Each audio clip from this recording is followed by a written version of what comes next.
So in case you were living under a rock, the Dodgers were in the World Series. And the reason I know the Dodgers were in the World Series is because a bunch of my friends who I had no idea even like sports were posting pictures with their Dodgers jerseys and their hats and all this kind of stuff on.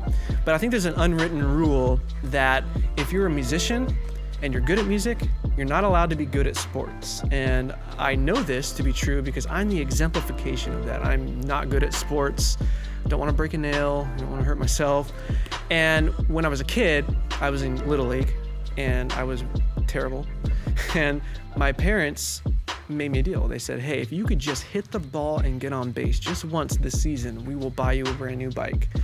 And so I was like, sweet. So I had my new charge, I need a new bike, I'll hit the ball, get on base. Toward the end of the season, I'm up to bat, 2 strikes against me, and all I remember is the crack of the bat, and I was off running. I was running so fast, I hit first base, second base, I was rounding third base, and I hear the umpire say, foul ball. And I was like, oh my gosh, I overran. I was running really fast.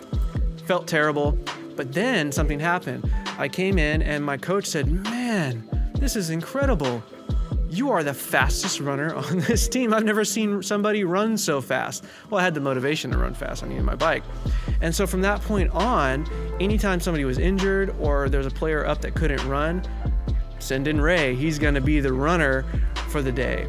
I felt like the worst player until I heard that I was the fastest runner. Well, in 1 Corinthians chapter 12, we get a little sense about what it means to be a valuable member of a team or a body. It says this in 1 Corinthians chapter 12, verse 17, if the whole body were an eye, how would you hear? If your whole body were an ear, how would you smell anything? But our bodies have many parts, and God has put each part just where He wants it. How strange a body would be if it only had one part. Yes, there are many parts, but only one body. Verse 22, in fact, some parts of the body that seem the weakest and least important are actually the most necessary. You might feel like today that you're not a valuable member of the team. You're not a valuable member of the team of Christianity, right? You don't know what you're good at. Well, God has placed spiritual gifts. God has placed gifting on your life.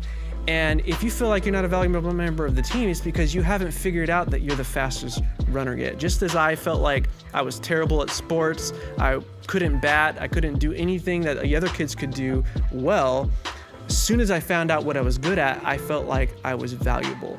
And so you might look up on the platform and be like, I can't sing like that girl, or I can't play drums like that guy, or I can't preach like that person over there, or that person is a great children's ministry teacher. What you need to start doing is figure out what you're not good at just by trying some stuff. And then in doing so, you find out what you are good at. And then the coach will look at you and say, man, you're our fastest runner. Maybe you're good at hospitality. And it's like, man, you're so good at hospitality. You're the best greeter. You bring so much joy to people's faces. Or, you know, maybe you're an usher and you're not feeling it right now. And all of a sudden you step into the children's ministry and you're like, wow, I have found my niche right here. I love teaching kids. The important thing to remember is that not everybody is a foot, not everybody is an eye, not everybody is an ear, but everybody is valuable in the economy of God.